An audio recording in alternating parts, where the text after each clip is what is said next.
Hello dear students, welcome to your online learning platform Target Gurukul. मैं दीपिका सिंह, आपकी chemistry mentor, और हम यहाँ पे कर रहे थे अपने फर्स्ट यूनिट एटॉमिक स्ट्रक्चर को। ठीक है, तो जिसमें हमने ऑलमोस्ट अपनी पूरी यूनिट कवर कर ली थी और मैंने बोला था आपसे कि हम नेक्स्ट वीडियो में क्या करेंगे, अपने उससे रिलेटेड क्वेश्चंस को करेंगे। ठीक है, अच्छा, जो बच्चे नहीं जुड़े हैं अभी तक हमसे और अगर नहीं तैयार हुआ है उनका फर्स्ट यूनिट या फिर आगे के यूनिट्स वो अच्छे से तैयार करना चाहते हैं, प्रिपेयर करना चाहते हैं, तो वो बच्चे क्या कर सकते हैं, हमसे जुड़ने के लिए हमारे बैच सारथी में एनरोल हो सकते हैं। ये सारथी बैच आपको टारगेट गुरुकुल ऐप, आपके mobile app target Gurukul search करोगे, आपको वहाँ प्ले स्टोर से भी मिल जाएगा।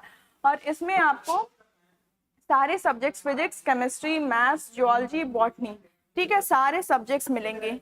और कितने प्राइस में? सिर्फ और सिर्फ 399 में। ठीक है, इसमें भी आप हमारा कोड टारगेट गुरुकुल 10 यूज करके 10% का ऑफ ले सकते हो। ठीक है, और इसमें आपको क्या मिल जाएंगे? क्लास नोट्स मिलेंगे, पीडीएफ भी मिले, क्लास नोट्स की पीडीएफ मिल जाएंगी, इंपॉर्टेंट एमसीक्यूज। ठीक है, आपको एमसीक्यूज देने हैं एग्जाम, पहले थ्योरी था लेकिन अब फिर ये चेंज होकर एमसीक्यू हो गया, तो आपको एमसीक्यूज देने हैं। फिर शॉर्ट नोट्स भी मिल जाएंगे और पर्सनल मेंटरशिप भी मिल जाएगी। ठीक है, सबसे इंपॉर्टेंट मेंटरशिप। ठीक, अगर आपको नहीं समझ में आ रहा हो कैसे पढ़ना है तो आप हमसे जुड़ के मेंटरशिप ले सकते हो। ठीक, तो स्टार्ट करते हैं अपने वीडियो को, जिसमें हमारा पहला क्वेश्चन है, number of orbitals in a shell having principal quantum number n is। ठीक, मुख्य क्वांटम संख्या n में ऑर्बिटलों की संख्या क्या है?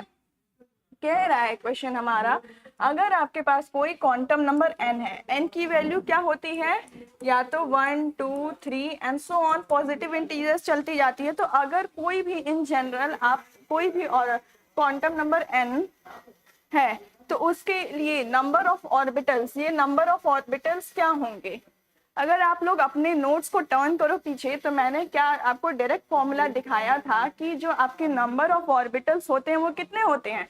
N square. ठीक है, जैसे मान लो अगर आपका फर्स्ट शेल है तो इसमें कितने ऑर्बिटल्स होंगे? 1। ठीक, सेकंड शेल है तो इसमें 2 का स्क्वायर यानी कि 4 ऑर्बिटल्स हो जाएंगे। ये मैंने कराया था और मैंने चीजें लाइन बाय लाइन दिखाई भी थी कि कैसे 4 हो रहा है, कैसे 1 हो रहा है, 3 थर्ड शेल में कैसे 9 ऑर्बिटल्स आ रहे हैं। ठीक है, तो अगर आप रिवाइज करके आ रहे होगे तो समझ पा रहे होगे। ठीक है, ठीक, तो नेक्स्ट क्वेश्चन पे चलें। नेक्स्ट क्वेश्चन है, the maximum number of electrons in a subshell is given by the expression.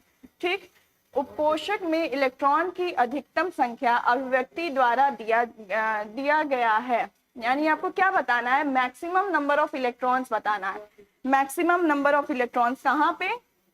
In a subshell, किसी सबशेल को ही आपको सबशेल दे दिया जाए, SPD जो भी दे दिया जाए, तो उसमें आपके कितने इलेक्ट्रॉन जाएंगे और वो किस एक्सप्रेशन से देते हैं, यानी कि आपसे डायरेक्ट फॉर्मूला पूछ रहा है। ये भी आपको मैंने बताया था, क्या था एक्सप्रेशन? अगर आपको याद हो तो मैंने आपको ये बताया था, 2 × 2l + 1। ठीक है, अब यहां से आप देखोगे तो 2 × ये मल्टीप्लाई होगा यानी कि 4l + 2। ठीक है, तो ये क्या होता था? Number of electrons in any orbital, किसी भी ऑर्बिटल में आपके कितने इलेक्ट्रॉन एंटर करेंगे वो हम बेसिकली इस फॉर्मूले से देख रहे थे। और इसको सॉल्व करोगे आप तो क्या मिल जाएगा? 4l + 2। तो राइट ऑप्शन क्या हो जाएगा आपका? 4l - 2। नहीं, ये गलत है, 4l + 2, B is the right option. ठीक है, रिवाइज किए होगे तो समझ में आ रहा होगा आपको। ठीक है, the total number of electrons that can be accommodated in all the orbitals having principal quantum number 2, यहाँ पे principal quantum number 2 and azimuthal quantum number 1 are। ठीक है, यानी आपको क्या बताना है? Total number of electrons. ठीक, ये देख लो, इलेक्ट्रॉनों की कुल संख्या जो सभी ऑर्बिटलों में समायोजित की जा सकती है, जिसमें प्रिंसिपल क्वांटम नंबर 2 है और दिगंशी क्वांटम नंबर 1 है। ठीक है, प्रिंसिपल क्वांटम नंबर 2 है आपके पास और आपके पास एजीमुथल क्वांटम नंबर 1 है। तो आपको बताना है इसमें कितने इलेक्ट्रॉन्स भरे जा सकते हैं। अब आपको ये पता होना चाहिए 2 और 1 मिलके क्या बना रहा है। ठीक, ये 1 आपको किसको डिनोट कर रहा था? 0s के लिए था, जब एजीमुथल क्वांटम नंबर यानी ये एल की वैल्यू आपकी जब 0 आ रही थी तो हम क्या कह रहे थे, वो एस ऑर्बिटल है कि नहीं। और जब ये आपकी क्या यहाँ पे क्या दिया, 1 दिया है, तो 1 होगी, तो यानी ये 1 पी को रिप्रेजेंट कर रहा है। ठीक, एजीमुथल क्वांटम नंबर ये 1 जो है ये पी को रिप्रेजेंट कर रहा है। और इसके आगे बेसिकली क्या होता है, यहाँ पे प्रिंसिपल क्वांटम नंबर यानी किस ऑर्बिट का है ये, तो यहाँ पे प्रिंसिपल क्वांटम नंबर 2 दिया है और यहाँ पे p, यानी कि आपके पास जो ऑर्बिटल प्रेजेंट है वो क्या है, 2p। अब आप मुझे बताओ 2p में पर्टिकुलरली कितने इलेक्ट्रॉन्स जा सकते हैं। 2p में 3 ऑर्बिटल्स होते हैं और इसमें आपको 3 ऑर्बिटल्स देखने को मिलेंगे और हर एक ऑर्बिटल में आपके 3 इलेक्ट्रॉन सेंटर होते हैं, यही होता है। ये अगर 2p होगा और इसमें 3 ऑर्बिटल्स हो गए और हर एक ऑर्बिटल में ठीक 2-2 इलेक्ट्रॉन जाएगा, तो कितने हो जाएंगे, 6 इलेक्ट्रॉन्स। ठीक है, 2 तो होगा नहीं, 4 भी नहीं होगा, 6 ही होगा। ठीक है, 8 तो होगा नहीं क्योंकि p में मैक्सिमम आपके 3 ऑर्बिटल्स हैं, 3 ऑर्बिटल्स हैं तो मैक्सिमम 6 इलेक्ट्रॉन्स एंटर कर सकते हैं। ठीक है, आई होप इतनी बात आपको समझ में आई होगी और ये क्वेश्चन भी क्लियर हो गया। और बस इसमें ये ध्यान रखना है कि ये 2 है तो ये p होगा। ठीक, तो 2p फॉर्म कर रहा है, p में आप जानते हो 3 ऑर्बिटल होता है और एक ऑर्बिटल में 2 इलेक्ट्रॉन्स जा रहे हैं तो आपके 6 हो जाएंगे। ठीक, coming to the next question.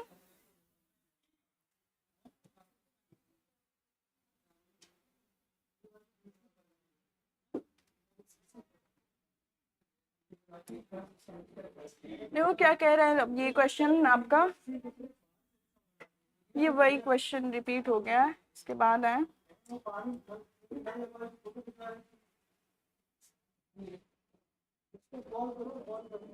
देखो ये क्वेश्चन क्या कह रहा है, इन अ गिवन एटम, किसी एटम में no 2 electrons can have the same value of all the 4 quantum numbers, if this is called।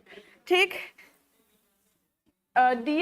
किसी दिए गए परमाणु 2 इलेक्ट्रॉन नहीं हो सकते, किसी दिए गए परमाणु में 2 इलेक्ट्रॉन नहीं हो सकते हैं। ये किसका प्रिंसिपल है, हुन्स रूल है, अनसर्टेनिटी प्रिंसिपल है, अबाउ है या पॉलीज एक्सक्लूजन है। अगर आपने ध्यान से पढ़ा है तो आप ये देखे होगे हुन्स रूल क्या बताता है। अच्छा, अनसर्टेनिटी प्रिंसिपल तो डिफरेंट था, हुन्स रूल क्या था और अफबाउ प्रिंसिपल क्या था और पॉलीज क्या था। अफबाउ आपको सबसे पहली बात क्या बताता था कि किस ऑर्डर में एनर्जी क्या होगी ऑर्बिटल्स की, जिसमें हम इलेक्ट्रॉन्स फिल करेंगे 1s 2s 3s 3p, है ना। ऑर्डर बता रहा था n+l रूल के अकॉर्डिंग अफबाउ।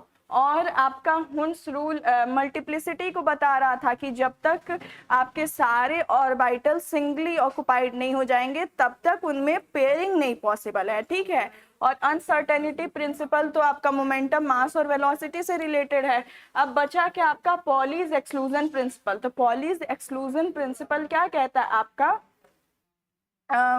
कोई भी 2 इलेक्ट्रॉन्स के लिए जो आपके चारों क्वांटम नंबर्स हैं वो क्या नहीं हो सकते, वो सेम नहीं होंगे। ठीक है, किसी भी 2 इलेक्ट्रॉन के लिए चारों क्वांटम नंबर्स की वैल्यू सेम नहीं आती है। ये आपके कौन कहते हैं, पॉलीज एक्सक्लूजन प्रिंसिपल। तो राइट ऑप्शन हो जाएगा आपका डी। ठीक है, ठीक है, क्वेश्चन सॉल्व हो रहे होंगे अगर आपने रिवाइज किया है तो। ठीक, सारे इजी क्वेश्चंस हैं।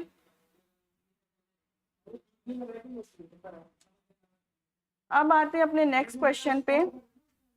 Electronic configuration of calcium atom can be written as. आपको क्या बताना है, कैल्शियम एटम का इलेक्ट्रॉनिक कॉन्फ़िगरेशन बताना है।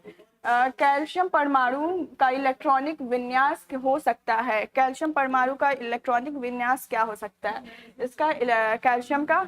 तो यहाँ पे देखो ये, अच्छा इसके लिए आपको क्या पता होना चाहिए, कैल्शियम का एटॉमिक नंबर। तो कैल्शियम का जो एटॉमिक नंबर होता है वो 20 होता है। ठीक, अब यहाँ पे देखो ये एनी आर्गन, ये समझ में आ रहा होगा, ये तो आपको पता होगा। तो देखो एनी का आपको क्या पता होना चाहिए, क्या कहते हैं एटॉमिक नंबर, एनी 10 पे होता है। ठीक, और ये 18 पे होता है, तो 10 और 4p में 2 यानी कि 10 to 12 हो जाएगा, तो ये ऑप्शन नहीं होगा। ठीक, और फिर देखो आर्गन और 4s2 यानी आर्गन कितना होता है, आर्गन का एटॉमिक नंबर 18, ठीक है, और 18 + 2 यानी क्या आपको यहाँ से मिलेगा 18 + 2 यानी कि 20, ठीक है, तो 20 दिख रहा है। यहाँ पे क्या है, नियॉन है, 4s2 है, फिर 10 और 2, तो आपका राइट ऑप्शन क्या हो जाएगा, बी ऑप्शन। ठीक है, समझ में आ रहा है, क्योंकि आर्गन 18 और 4s2, ठीक है, जिसको जनरल इलेक्ट्रॉनिक कॉन्फ़िगरेशन आ रहा होगा वो कर ले जाएगा, और बेसिकली हर बच्चे को आता है ये। फिर देखो आपका नेक्स्ट क्वेश्चन क्या कह रहा है,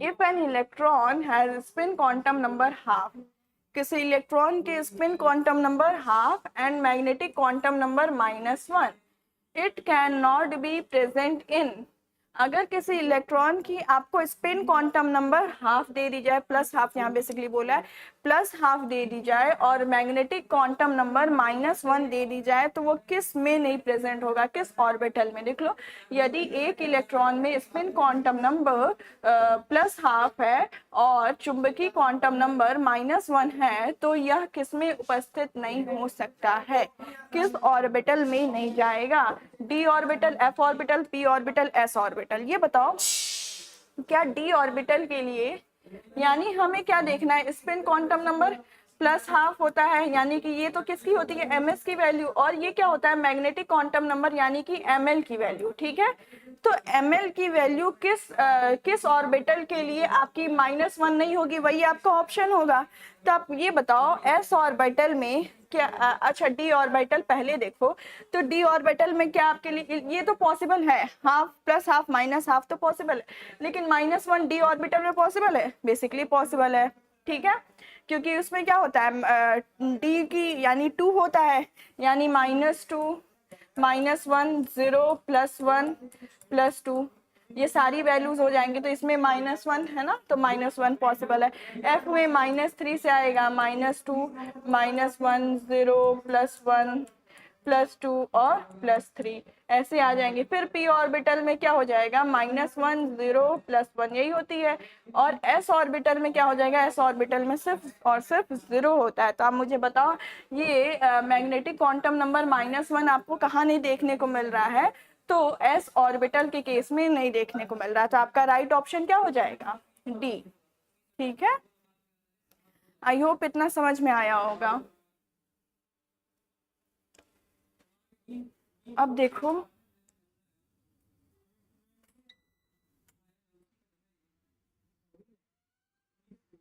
ये क्वेश्चन क्या कह रहा है आपसे, the orbitals are called degenerate when, ठीक है, ऑर्बिटल्स को पतित कहा जाता है जब, डीजेनरेट कब कहा जाएगा। कल वाली लेक्चर में मैंने बताया था, जब मैं हाइड्रोजन का एनर्जी लेवल डायग्राम बता रहे थे, ठीक है, तो उसमें हम क्या देख रहे थे कि जब हाइड्रोजन के एनर्जी लेवल डायग्राम में 1s आपका यहाँ आ जा रहा था, ठीक है, फिर आपका 2s, फिर 2p है ना, फिर आपका 3s 3p 3d, ठीक है, तो ऐसे चलता जा रहा था। तो हमने क्या देखा था वहां पे, जिन ऑर्बिटल्स का जो क्या होती है एनर्जी सेम होती है, उन ऑर्बिटल्स को हम क्या कहते हैं, डीजेनरेट ऑर्बिटल। जैसे ये सेकंड शेल है, ये 2s है आपका, ये 2p है, और यहाँ पे 3s है, यहाँ पे 3p है, और ये 3d है। तो यहाँ पे हम क्या देख रहे हैं, 3 के सारे ऑर्बिटल्स, 3 पर्टिकुलर शेल में जो सारे ऑर्बिटल्स हैं उनकी एनर्जी आपको सेम देखने को मिल रही है। तो ऐसे ऑर्बिटल्स जिनकी एनर्जी सेम हो उनको हम क्या कहते हैं कि वो डीजेनरेट ऑर्बिटल्स होते हैं। तो ये बात कल हम डिस्कस किए थे हम लोग, कहाँ पे, हाइड्रोजन के केस में, ठीक है। मल्टी इलेक्ट्रॉन के केस में तो डिफरेंट हो जाता है, हर एक शेल पे डिपेंड करेगा, ठीक, और यहाँ पे शेल पे नहीं डिपेंड करता है, सिर्फ एल की वैल्यू पे, सिर्फ आपके एन की वैल्यू पे डिपेंड करता है, एल की वैल्यू पे नहीं डिपेंड कर रहा था, ठीक। तो they have same wave function, क्या ये होगा सेम वेव फंक्शन? नहीं। They have same wave but different energy, नहीं, एनर्जी सेम होनी चाहिए। They have different wave function but same energy, नहीं, दे हैव सेम एनर्जी। ठीक है, तो राइट ऑप्शन हो जाएगा आपका डी। ठीक, नेक्स्ट क्वेश्चन पे चले। नेक्स्ट क्वेश्चन देख लो।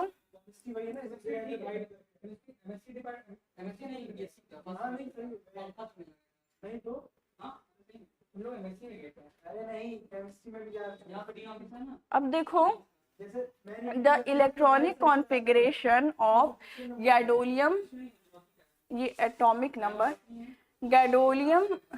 गैडोलिनियम एटॉमिक नंबर 64 इज, ठीक है, गैडोलिनियम का इलेक्ट्रॉनिक विन्यास है, यानी आपको इलेक्ट्रॉनिक कॉन्फ़िगरेशन निकालना है किसका? गैडोलियम का। अब क्या हो जाएगा इसका इलेक्ट्रॉनिक कॉन्फ़िगरेशन? अब आपको यहाँ पे तो दिया हुआ है 64 इसका एटॉमिक नंबर, अगर आपको नहीं पता होता तो आप ये क्वेश्चन नहीं कर पाते, ठीक है। तो इसका 64, अब ज़ीनन 4f7, अब आप इसका 64 है तो आप इसका वो करो, आप इसका इलेक्ट्रॉनिक कॉन्फ़िगरेशन करो, फिर देखो क्या आंसर आ रहा है। मिनट रुक जाओ।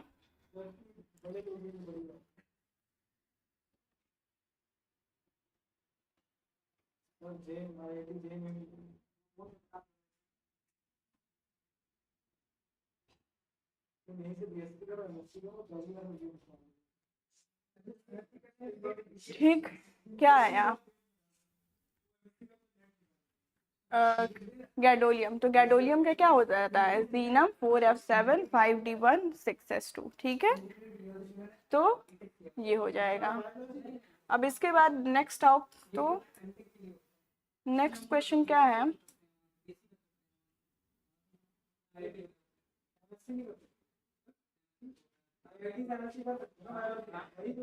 अब ये बताओ, who modified Bohr's theory by introducing elliptical orbits for electron path? Bore के सिद्धांत को किसने संशोधित किया इलेक्ट्रॉनिक पथ के लिए, और अंडाग्याकार कक्षों का परिचय ये किसने दिया? बोर थ्योरी को किसने मॉडिफाई किया और इलेप्टिकल ऑर्बिट इलेक्ट्रॉन्स के पाथ के लिए किसने इंट्रोड्यूस किया? ये क्वेश्चन बेसिकली इसका कॉन्सेप्ट आप 11th या फिर 11th में पढ़े होंगे। तो ये बेसिकली रूल कौन दिया था, कौन मॉडिफाई किया था? तो समरफोल्ड, ठीक, इसको आप याद रख सकते हो, ठीक है। अब आ जाओ नेक्स्ट क्वेश्चन पे।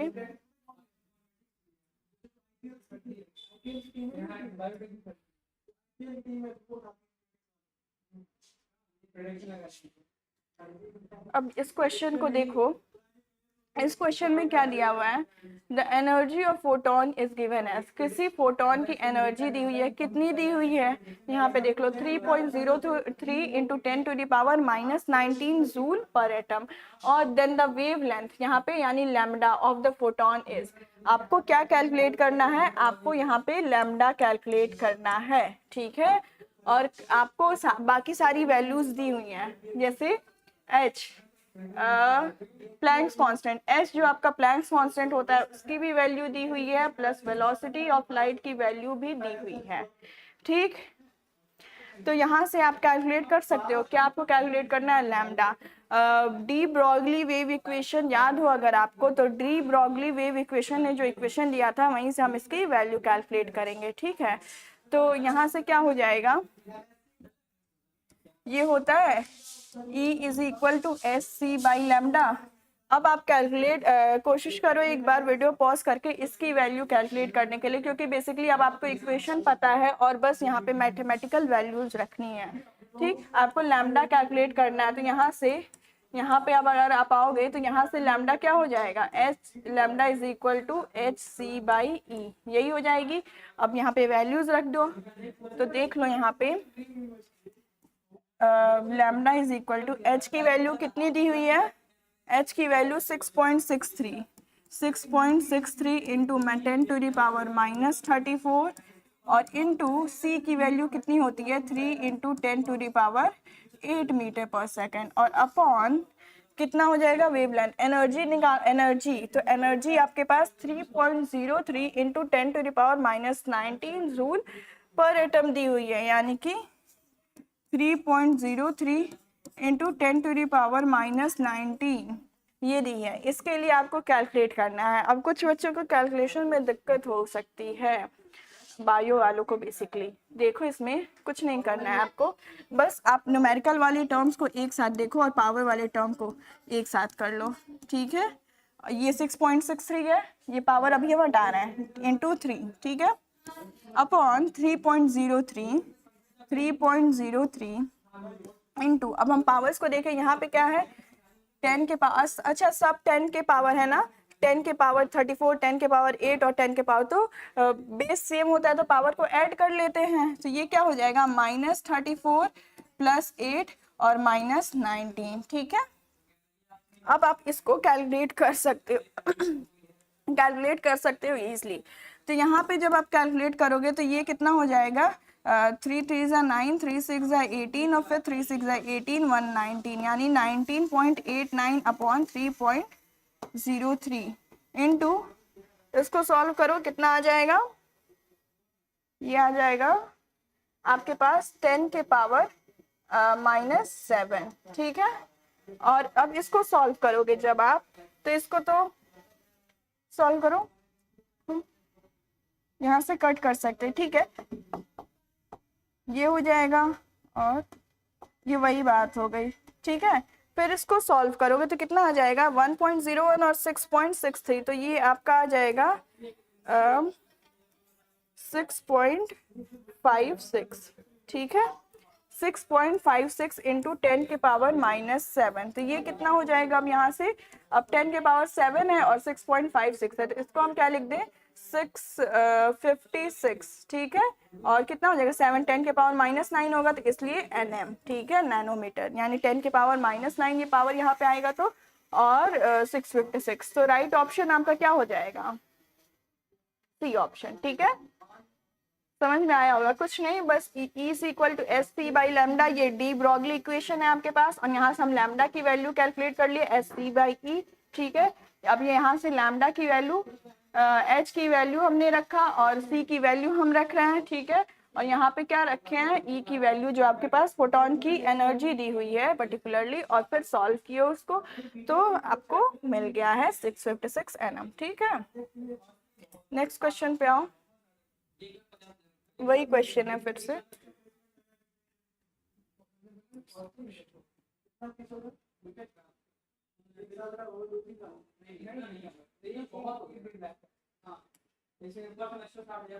देखो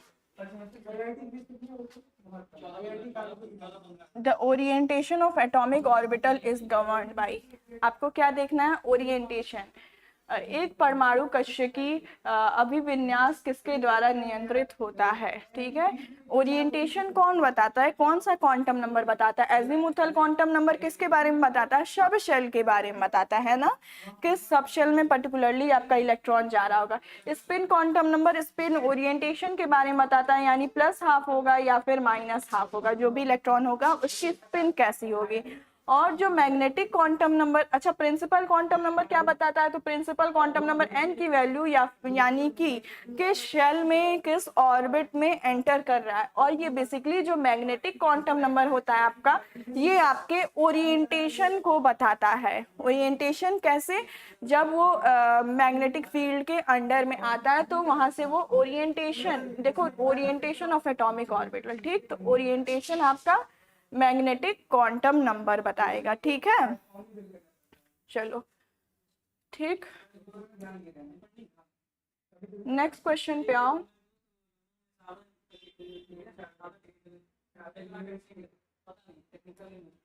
देखो क्या कह रहा है, the maximum number of electrons which can be present in a sub level with quantum number n = 3 and L = 1 is maximum number of electrons which can be present in sub level with a quantum number n = 3 and L = 1 is, ठीक है।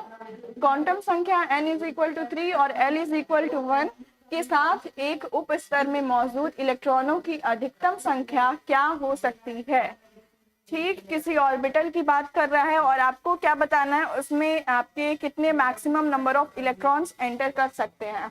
तो देख लो यहाँ से n is equal to 3 है और l is equal to 1 है, यानी कौन सा ऑर्बिटल हो जाएगा, पहले तो 3 ही होगा।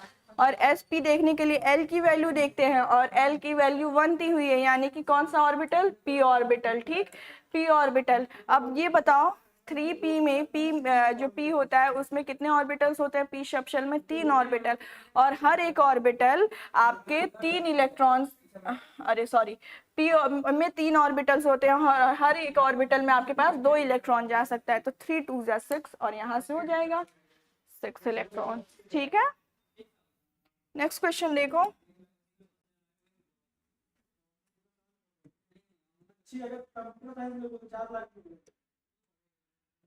देखो क्या कह रहा है, the number of orbitals present in any sub level is given by, number of orbitals पूछा है किसी सब लेवल में, यानी किसी सब शेल में आपके कितने ऑर्बिटल्स प्रेजेंट होंगे। ठीक, किसी भी उपस्तर में मौजूद ऑर्बिटल्स की संख्या किसके द्वारा की गई है। ठीक, तो नंबर ऑफ ऑर्बिटल्स को अभी पलटो जल्दी से और क्वेश्चन इसका आंसर बताओ।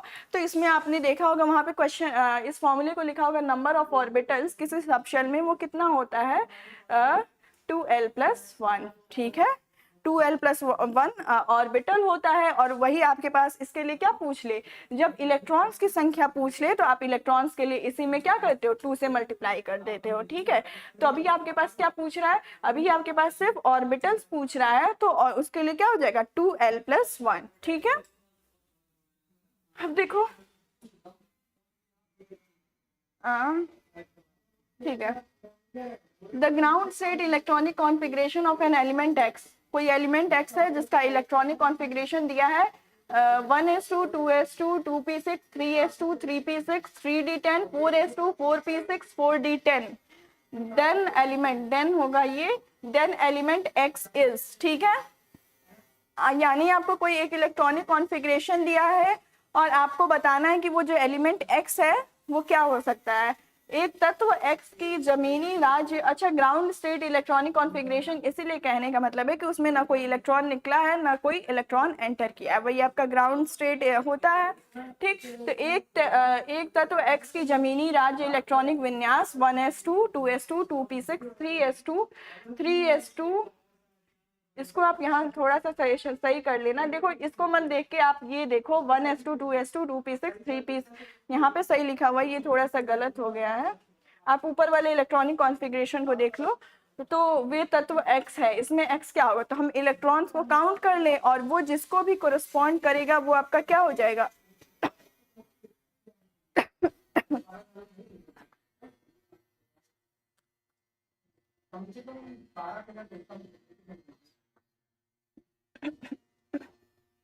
ठीक है, तो आप इलेक्ट्रॉन्स को काउंट कर ले और जिस पे भी आएगा वो क्या हो जाएगा आपका, उसके रिस्पॉन्ड में हम उसका वो एटम बता सकते हैं। तो ये 2 हो गया, 2 4 हो गया, 6 4 6 10 हो गया, फिर 10 हो गया और 2 12 हो गया, 12 6 18 हो गया, 18 10 28 हो गया, 30 हो गया, 36 हो गया और ये 46 हो गया।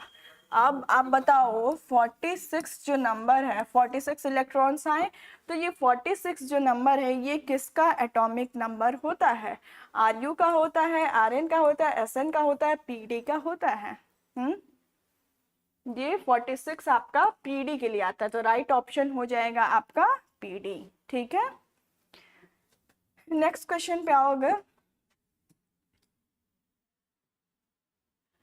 देखो क्या है, the electronic configuration of nitrogen is, nitrogen का इलेक्ट्रॉनिक कॉन्फ़िगरेशन लिखा है 1s2 2s2 2px1 और 2py1 2pz1 अकॉर्डिंग टू, जो ये भी देख लो, नाइट्रोजन का इलेक्ट्रॉनिक विन्यास 1s2 2s2 2px1 2py1 2pz1 है।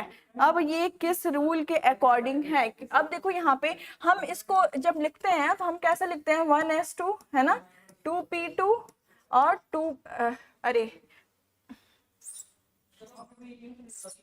हम इसको कैसे लिखते हैं, 1s2 2s2 2p3, यही लिख देते हैं ना, 3 4 5 6 7 7 हो गया, इले नाइट्रोजन हो गया। ठीक है, तो यहाँ पे देखो बेसिकली फोकस कहाँ किया है, 2p1 2px1 2py1 2pz1। ठीक है, तो ये किसके अकॉर्डिंग होता है? जब मैंने हुन्स रूल पढ़ाया था तो उस टाइम भी मैंने ये क्वेश्चन पूछा था आपसे कि नाइट्रोजन का बेसिकली जो पी जो 3 ऑर्बिटल्स हैं, तो तीनों में एक एक इलेक्ट्रॉन एंटर कर रहे हैं, वो किस रूल के अकॉर्डिंग होता है? तो वाउ तो आपके एनर्जी लेवल को बताता है कि किस एनर्जी लेवल में आपके पहले इलेक्ट्रॉन्स फिल होंगे, और जो पॉलीज होता है वो क्या बताता है? वो तो चारों क्वांटम नंबर्स को सेम होने से रोक रहा होता है। और मॉडर्न पीरियोडिक लॉ का तो कॉन्सेप्ट नहीं है, वो तो पीरियोडिक टेबल में आता है कि कैसे वो अरेंज होंगे। और ये है आपका Hund's rule of maximum multiplicity.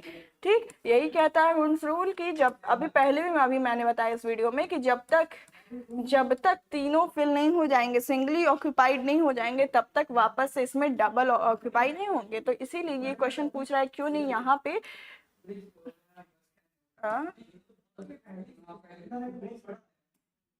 तो ये इसके कहने का मतलब है क्यों यहाँ पे यहाँ पे नहीं है, क्यों यहाँ, सॉरी, इसके कहने का ये क्वेश्चन है कि आपका 2pz यहाँ पे ना प्रेजेंट हो गया, आपका यहाँ पे प्रेजेंट क्यों है, यहाँ पे नहीं प्रेजेंट है। ठीक है, तो इसीलिए ये क्या हो जाएगा, किस रूल के अकॉर्डिंग होता है? आपका हुन्स रूल के अकॉर्डिंग। ठीक है, इसी वजह से एक एक इलेक्ट्रॉन फिल होता है, क्योंकि हुन्स रूल आपको रोकता है से फिल करने से। जब तक आप सिंगली फिल ना कर लो सारे एनर्जी लेवल्स, उसमें सारे ऑर्बिटल सिंगली ऑक्युपाइड नहीं हो जाएंगे, तब तक पेयरिंग नहीं होती है। ठीक, तो ये Hund's rule of maximum multiplicity. ठीक है, नेक्स्ट क्वेश्चन है, ये देखो, which one of the following statements regarding the radial probability distribution curve is false? Regarding radial probability distribution curve, ठीक है, इज फॉल्स। रेडियल प्रायिकता वितरण वक्र के बारे में निम्नलिखित में से कौन सा कथन गलत है? आपको क्या बताना है, कौन सा फॉल्स है, कौन सा गलत है। ठीक है, सही वाला नहीं। तो आप रेडियल प्रोबेबिलिटी डिस्ट्रीब्यूशन कर्व के अकॉर्डिंग आप रेडियल नोड्स, यहाँ पे क्या है, एन की वैल्यू दी है, एल की वैल्यू दी है, नोड्स की वैल्यू दी है। तो यहाँ पे हम बेसिकली क्या देख लें, रेडियल नोड्स को देख लें, है ना। तो जब हम रेडियल नोड्स को देखेंगे तो आपके पास मैंने बताया था रेडियल नोड्स कैलकुलेट करने का जो फॉर्मूला होता है यही होता है n minus L minus one basically. तो फर्स्ट ऑप्शन के लिए करके देखो, n माइनस 2 माइनस एल की वैल्यू 0 है, 0 माइनस 1, तो यहाँ पे नोड कितना आएगा, इससे आपको नोड ही मिलता है। ठीक, नोड इज इक्वल टू यही होता है, तो इससे आपको नोड कितना मिल जाएगा, 2 माइनस 1 यानी कि 1, ये सही दिया है यानी। फिर 3, n की वैल्यू 3 और l की वैल्यू 0 माइनस 2। ठीक, तो 3 माइनस 2, अरे sorry, n minus L minus 1, तो 3 माइनस 1 यानी 2। ठीक है, तो नोड 2 दिया हुआ है। ठीक, फिर n is equal to 2, l is equal to 1 और नोड इज इक्वल टू 0 दिया है। इसको चेक करो, n की वैल्यू 2 होगी तो l की वैल्यू 1 है माइनस 1, तो नोड की वैल्यू 2 माइनस 2 हो जाएगा, तो ये 0 हो जाएगा। और यहाँ पे क्या होगा, n की वैल्यू 3 दी हुई है और l की वैल्यू 2 दी हुई है, इसमें से 1 माइनस करेंगे तो क्या हो जाएगा, 3 माइनस 3 यानी 0 आएगा नोड की वैल्यू, है ना। लेकिन यहाँ पे तो 1 दिया हुआ है, तो इसमें से राइट ऑप्शन कौन सा हो जाएगा, डी, यानी गलत ये है और राइट ऑप्शन भी डी हो जाएगा, क्योंकि हमें गलत ही बताना था यहाँ पे। तो समझ में आ गया, ये फॉर्मूला यूज करेंगे रेडियल नोट्स का और वहां से हम नोट्स कैलकुलेट करके देखेंगे, जो गलत आएगा वो गलत होगा, जो सही तो सही। ठीक है, नेक्स्ट क्वेश्चन देख लो।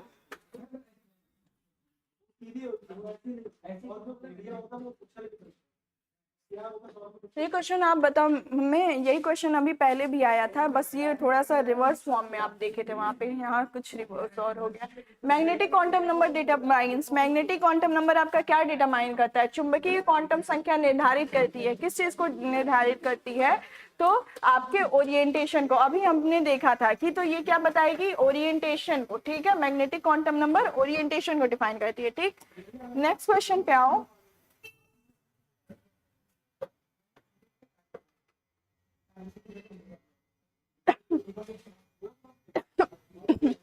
ना रुक जाओ,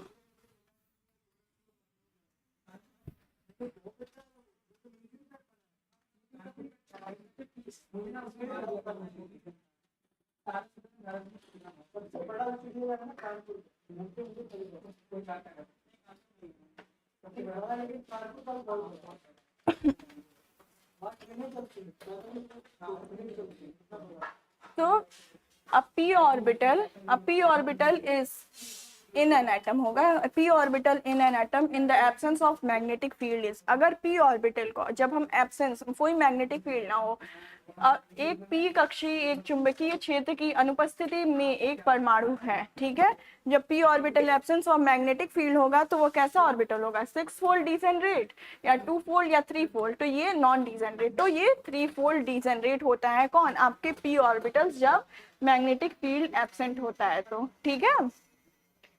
नेक्स्ट क्वेश्चन पे आओ।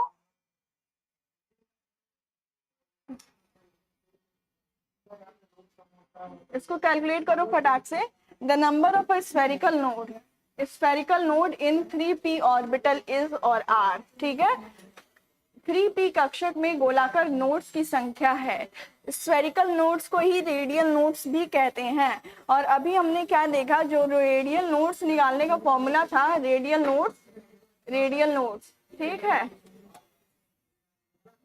रेडियल नोड्स किसके इक्वल होता है, n माइनस l माइनस 1, है ना।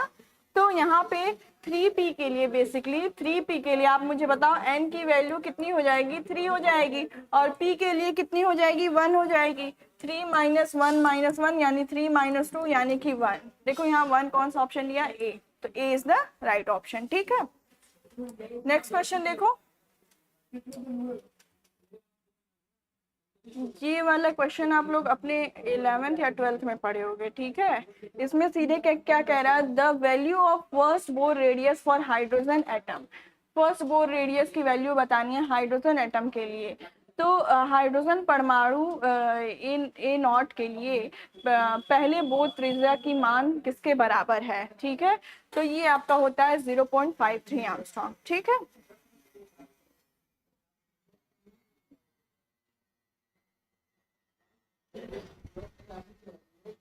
ये क्वेश्चन बताओ मुझे, क्वेश्चन क्या कह रहा है आपका, the atomic number of nickel is 28, the number of unpaired electrons present in Ni2 plus ion will be, nickel की परमाणु संख्या 28 है, अयुग्मित इलेक्ट्रॉनों की संख्या में मौजूद Ni2 प्लस आयन होगा, ठीक है। यानी आपको क्या बताना है, आपको ये भी दे दिया है कि जो निकेल होता है उसका एटॉमिक नंबर 28 है, और आपको ये बताना है कि 2 प्लस में जब Ni2 प्लस हो जाएगा तो आपके कितने नंबर ऑफ अनपेयर्ड इलेक्ट्रॉन्स बचेंगे, ठीक है। तो इसको कैसे आप, अच्छा ये Ni2 प्लस का मतलब आप लोग समझ रहे हो ना, 2 प्लस मतलब क्या है कि जो निकेल है वो उसके पास बेसिकली कितने इलेक्ट्रॉन्स होंगे, 28 है, तो ये 28 इलेक्ट्रॉन्स होंगे उसके ग्राउंड स्टेट में, और यहाँ पे क्या है, Ni ने 2 इलेक्ट्रॉन्स डोनेट कर चुके हैं, तो इसका मतलब यहाँ पे ये है कि Ni के पास 26 इलेक्ट्रॉन्स अभी फिलहाल बचे हैं और 2 इलेक्ट्रॉन्स कहीं से निकल गए हैं, ठीक। तो पहले हम अपना इसका इलेक्ट्रॉनिक कॉन्फ़िगरेशन हम करें, तभी हम बता पाएंगे कि कितने हमारे पास अनपेयर्ड इलेक्ट्रॉन है और कितने पेयर्ड इलेक्ट्रॉन है, ठीक है। तो इसका इलेक्ट्रॉनिक कॉन्फ़िगरेशन Ni का सिंपल करो, क्यों, उसके ग्राउंड स्टेट का करोगे तभी तो बता पाओगे कि उसके एक्साइटेड स्टेट Ni2 प्लस से कितने निकले हैं, ठीक।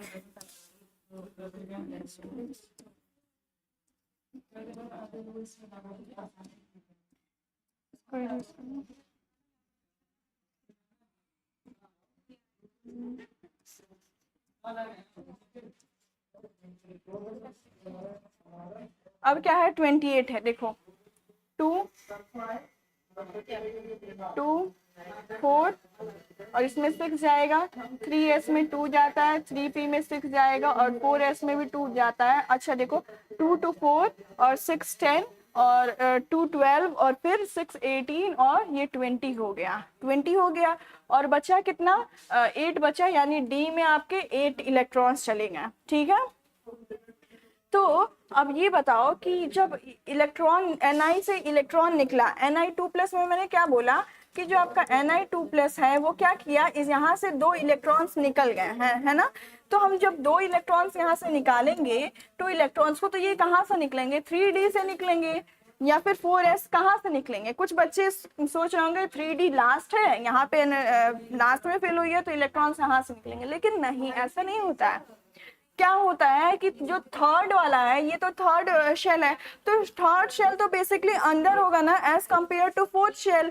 तो फोर्थ शेल ज़्यादा दूर है आपके न्यूक्लियस से, तो न्यूक्लियस से वो ज़्यादा दूर होने से वो लेस मतलब स्ट्रांगली उससे अट्रैक्शन है, तो इसलिए इलेक्ट्रॉन्स आपके यहाँ से निकालना ईजी होता है। ठीक, तो यहाँ से आपके 2 इलेक्ट्रॉन्स निकल जाते हैं। 2 इलेक्ट्रॉन्स कहाँ से गए? 4s से गए। तो आपसे ये पूछ रहा है क्वेश्चन कि आपके the number of unpaired electron, ये क्वेश्चन था आपका डी। ठीक है, डी ऑर्बिटल, उसको थोड़ा सही कर लो।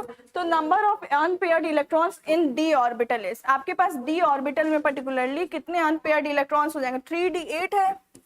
ठीक है, देखो 1 2 3 4 5। ठीक है, तो 3d8 कैसे फिल होगा? ऐसे ही फिल होगा 1 2 3 4 5 6 7 8। ठीक है, तो डी ऑर्बिटल में आपके पास कितने अनपेयर्ड इलेक्ट्रॉन रहेंगे? ये दोनों। तो डी ऑर्बिटल में कितने अनपेयर्ड इलेक्ट्रॉन्स हो जाएंगे? 0 1 2 3। तो राइट ऑप्शन हो जाएगा आपका 2। ठीक है, समझ में आई बात?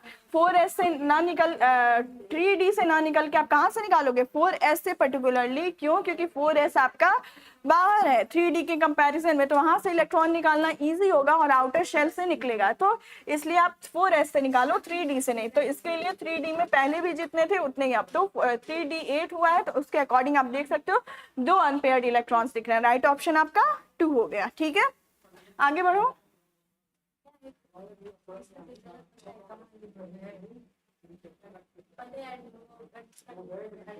क्वेश्चन क्या कह रहा है? The following quantum numbers are possible for how many orbitals? n is equal to 3, l is equal to 2 और m इज इक्वल टू +2। निम्नलिखित क्वांटम संख्याएं कितने कक्षीय n इज इक्वल टू 3 के लिए संभव है, l इज इक्वल टू 2 और m इज इक्वल टू +2 के लिए कितने संभव है? ये बताओ, ये क्या कह रहा है क्वेश्चन? जब आपके पास n इज इक्वल टू 3 हो और l इज इक्वल टू 2 हो और m इज इक्वल टू +2 हो, तो ये जो क्वांटम नंबर है कितने ऑर्बिटल्स के लिए प्रेजेंट है? ये 3 है। और जब ये क्या होता है, 0 पे s और p 1 पे और d, तो 3d और यानी m+2, यानी कि m+2 दिखा रहा है, कोई भी dx y y z कोई भी हो सकता है। तो ये 3d पर्टिकुलरली किसी एक ऑर्बिटल के लिए पॉसिबल है कि नहीं? अगर m2 नहीं दिया होता तो फिर हम आगे बढ़ते, लेकिन ये m की वैल्यू भी स्पेसिफाई कर दी है, तो 3d किसके लिए पॉसिबल है? सिर्फ एक ऑर्बिटल के लिए। ठीक है, ठीक, आगे बढ़ो।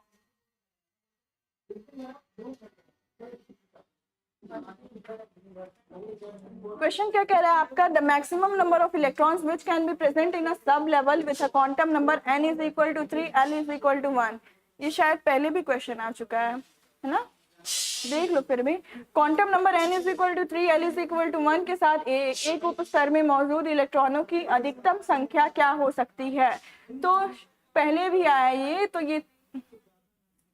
ये 3 हो जाएगा और 1 यानी कि p हो जाएगा, और 3p में कितने इलेक्ट्रॉन जाते हैं? हर एक p में 3 ऑर्बिटल्स और तीनों में 2-2 इलेक्ट्रॉन जाते हैं, तो 3p में आपके 6 इलेक्ट्रॉन्स एंटर करेंगे, तो मैक्सिमम नंबर ऑफ इलेक्ट्रॉन्स 6 हो गया। ठीक है, ठीक, आई होप सारे क्वेश्चंस आपको समझ में आए होंगे। तो इतने क्वेश्चंस हो गए हैं, अब हम क्या करेंगे, ये हो गया आपका बेसिक्स, और बाकी क्वेश्चन जो हैं वो आपको ऐप पे प्रोवाइड करा दिया जाएगा। ये मतलब बेसिकली इसी लेवल से पे क्वेश्चन आपको फर्स्ट सेम में पूछा जाएगा जब आपके एग्जाम्स होंगे, तो आप इतना प्रैक्टिस करो, और बाकी जो क्वेश्चंस आपको ऐप पे भी दिया जाएगा उसे भी देख लेना। ठीक है, तो अब हमने नेक्स्ट वीडियो में क्या करेंगे, अपने सेकेंड यूनिट को स्टार्ट करेंगे। ठीक, तब तक के लिए थैंक यू सो मच।